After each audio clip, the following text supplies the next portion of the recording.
Pardon me. I was just playing the non-dualism video game. I feel like I still am. Been trying to roleplay a chaotic neutral. That's fun. It's tempting to go chaotic evil sometimes. It's a little bit more challenging to stay neutral. How have you been? Welcome back. It's been a couple weeks. I'm going to be continuing what I did in my last video, going over some notes that I took from the book that I just finished reading. If you'd like more information on that, I'd recommend you go watch my previous video, because I'm not going to repeat it again here. But today I've collected some notes and we're going to talk about conspiracies and history and the combination of the two. So, without further ado, let's get straight to the source. First, I'm going to discuss the nature of reality as an imitation of truth.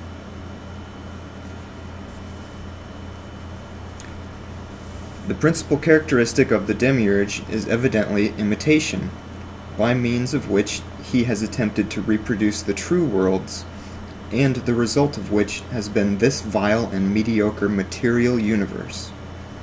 But it is in different parts of his work where the hallucinatory persistence in imitating, repeating, and copying is noticed. In the universe, the whole is always a copy of something. The atoms, all similar, the cells, which divide themselves into analogous pairs, the social animals, whose gregarious instinct is based on imitation, the symmetry present in an infinity of physical and biological phenomena, etc.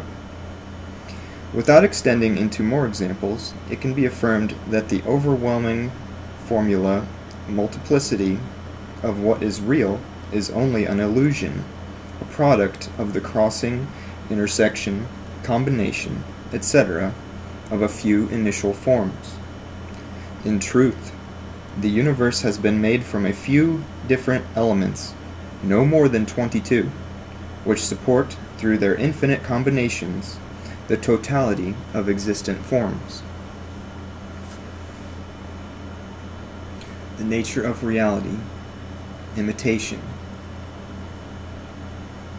Let's segue to history. What is the purpose of history? Do you like conspiracy videos? Maybe you do. There's a lot of them out there about history and the purpose of history, conspiracies in history. Some people say all of history is a lie. Let's see what Felipe has to say about it.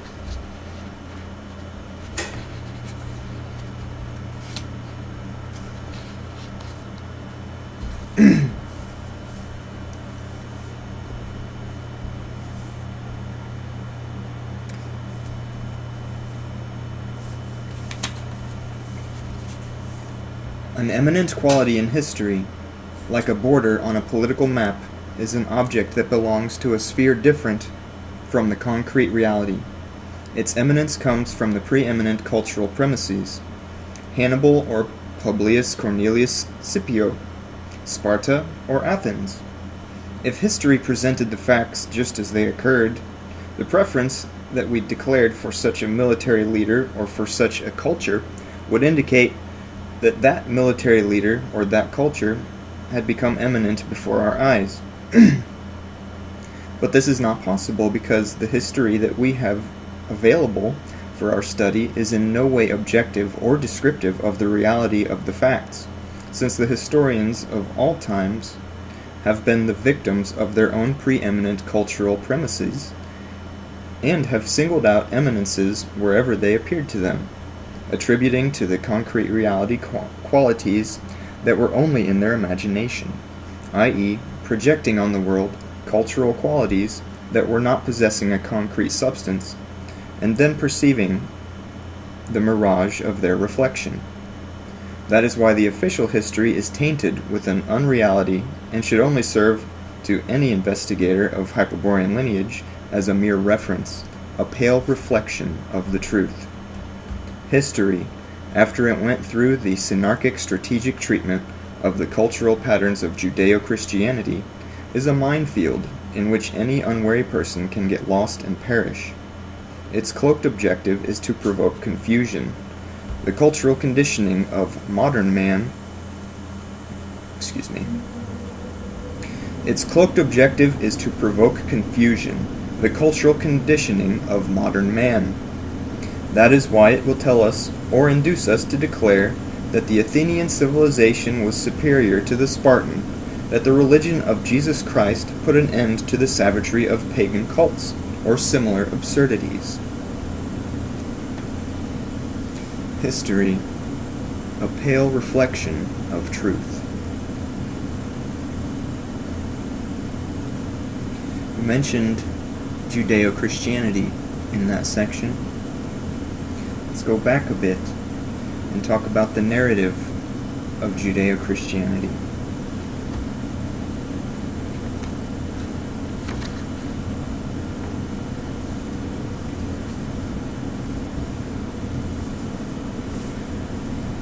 We previously said that the sacred race was created by the demiurge in imitation of the Hyperborean lineages, and we showed that the tablets of law and the terrible knowledge with which they were written were delivered to the Hebrews in the likeness of the Grail.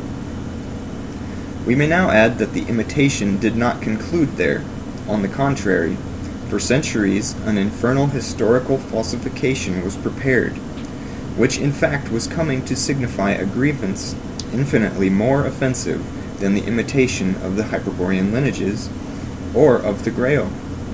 We are speaking of the usurpation, vulgarization, and degradation perpetrated against the divine figure of Christos Lucifer. We already mentioned that during the days of the greatest spiritual decadence of Atlantis, Christos Lucifer manifested himself in the sight of the lost Viryas.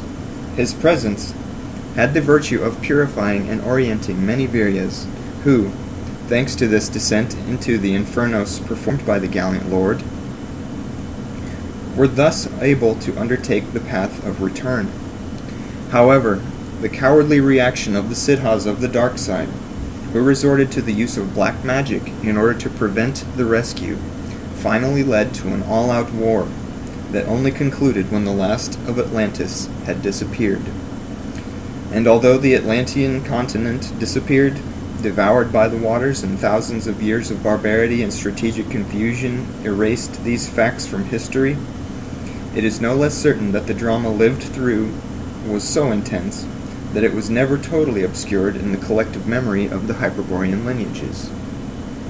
That is why, when the demiurge conceived the sinister idea of imitating, crudely, the redeeming image of Christos Lucifer descending among men, it was inexorable that such an infamy would unleash irreversible changes and definitive confrontations. What was the demiurge intending this time? Although it seems incredible, he was desiring to produce an imitation of the Hyperborean transmutation, a leap in humanity. But let us not be too astonished. What was being sought was a leap forward toward the future, and above all, he was attempting to bind the members of humanity without any distinction for their race or religion to a universal psychological type, that is to say, a collective archetype. That archetype, of course, was that of the Hebrew race, since what was definitively wanted was to Judaize humanity and prepare it for the world government of the Synarchy. In order to carry forward such an ambitious plan, numerous forces, which would converge toward the figure of the Messiah and would make his terrestrial ministry possible, would be set in motion. For the mission of preparing the vehicle through which Jehovah Satan would manifest himself to men, one of the masters of wisdom of the white hierarchy was commissioned, who would be known, after his incarnation, as Jesus of Nazareth. Neither was the question of lineage neglected, and that is why the Master Jesus incarnated into the bosom of a Hebrew family, whose genealogy was traceable back to Abraham. But the physical body of the Messiah would possess a different constitution to that of a simple Hebrew. Mary would be impregnated with the gaze by one of the demons of the hierarchy, the angel Gabriel, who in reality uses the method of intersection of fields, one of the three forms of parthenogenesis that exist.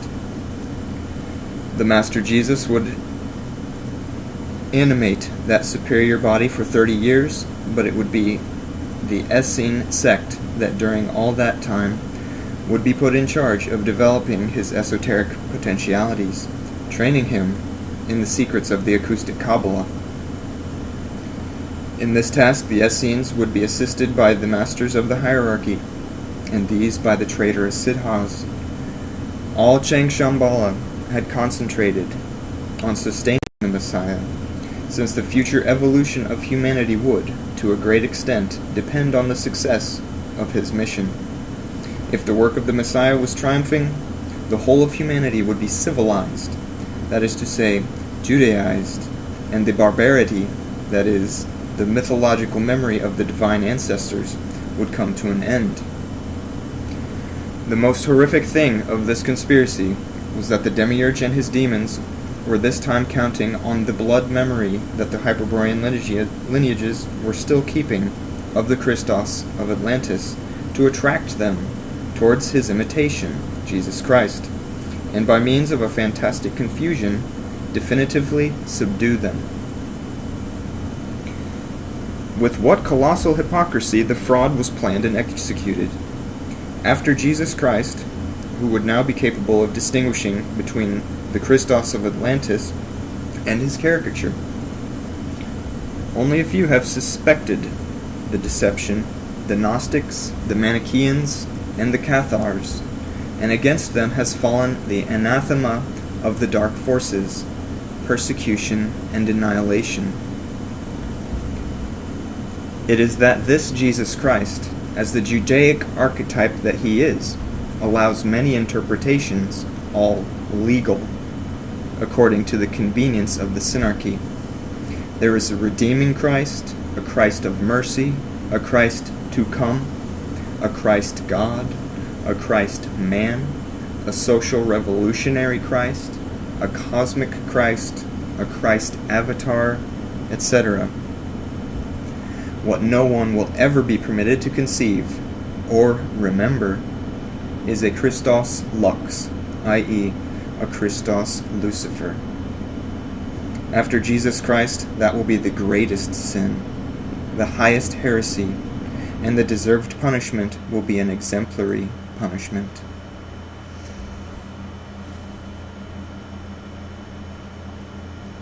So in my notes I titled that Hijacking and Directing the Narrative of Christianity. We mentioned the fate of some of the opposing narratives to that of the Gnostics, etc. Let's talk about Pelagianism, because I found this interesting.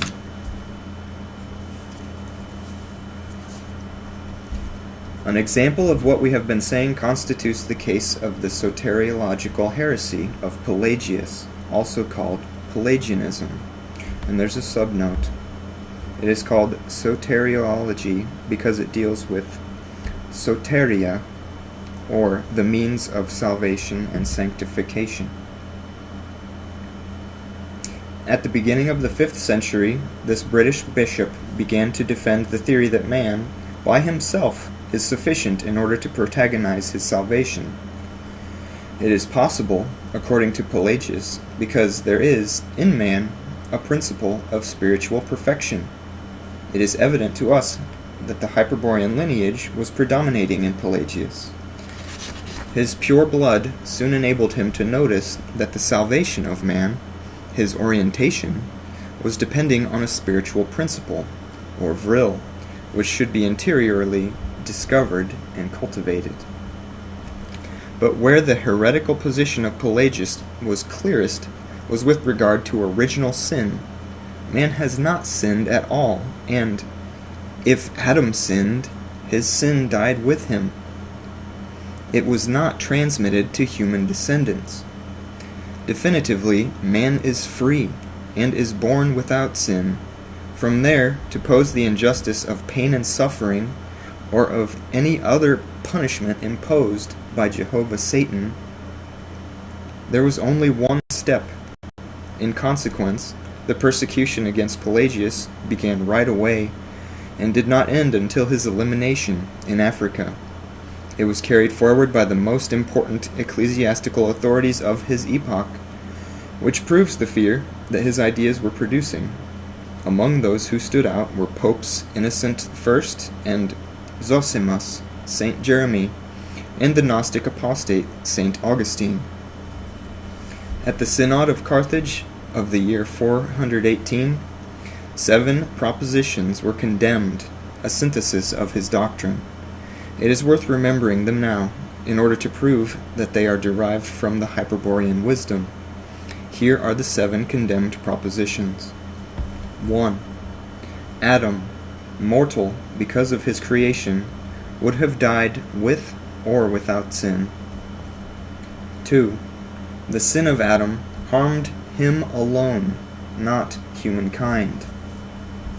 3. Newborn children are in a state in which Adam was before his prevarication, i.e., before tasting the forbidden fruit of the grail. 4. It is false that, neither by death nor by the prevarication of Adam, the whole human race has to die and must be resurrected by the resurrection of Jesus Christ. 5. Man can easily live sinless. 6. The correct life of any free man leads to heaven in the same way as the gospel. 7. Before the coming of Jesus Christ, there were men who were faultless, i.e., who in fact did not sin. There's a subnote. That is from the Manual de Historia Ecclesiastica, Bernardino, Yorca, 1951, page 180. So that's on Pelagianism. What I found interesting was, after reading that, I tried to find more documentation or literature on Pelagianism, and I had extreme difficulty in finding anything. I think I found one book, and it's I only found one copy of it, and it's extremely old, so it's not being reproduced. Now, I have one more reading. We're going to talk about the Christian age that we are in now and have been in, and how it is evolving towards an entelechy, the Christ entelechy.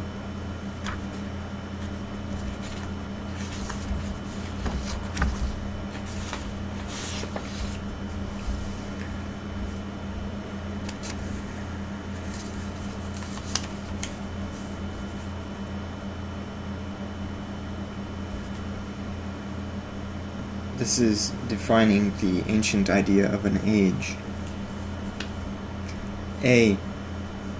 Any historical circumstance is the conjunction of humanity and certain archetypes, to which the former is subordinated by evolving towards the latter's perfection. There's a subnote.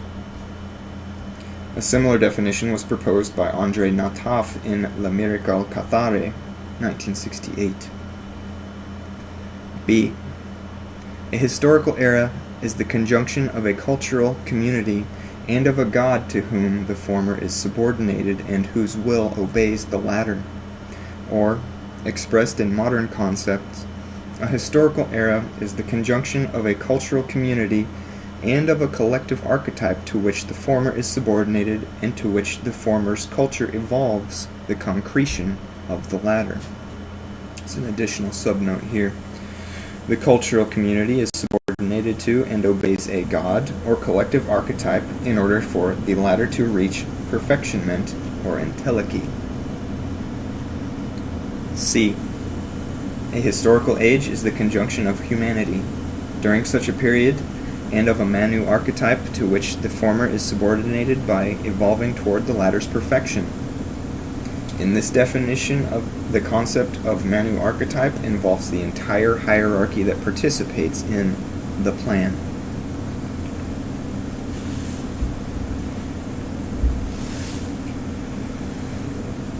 This concludes the notes that I've prepared for you today. Once again, I thank you for joining me. Stay tuned for more.